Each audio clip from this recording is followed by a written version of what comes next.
Christmas উপলক্ষে white হাউসের সাজসজ্জা কেমন হবে তা নিয়ে বরাবরই আগ্রহ থাকে আমেরিকানদের। ক্রিসমাস উপলক্ষে হোয়াইট হাউসের এবারের সাজসজ্জার এক ভিডিও প্রকাশ করা হয়েছে। সোমবার প্রকাশিত ভিডিওতে হোয়াইট হাউসের বিভিন্ন কক্ষ ঘুরে দেখেন ফার্স্ট লেডি মেলানিয়া ট্রাম্প। ভিডিওতে দেখা যায় উৎসব মুখর আলোকসজ্জায় সাজানো সবগুলো ঘর, শোভা পাচ্ছে কয়েক ডজন ক্রিসমাস ট্রি, দেয়ালে টাঙানো প্রেসিডেন্ট ডোনাল্ড ট্রাম্পের প্রতিকৃতি।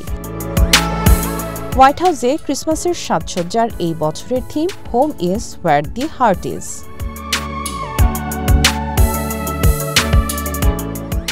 সামিয়া জান্নাহ, ওয়ান ইন্টারন্যাশনাল ডেস্ক।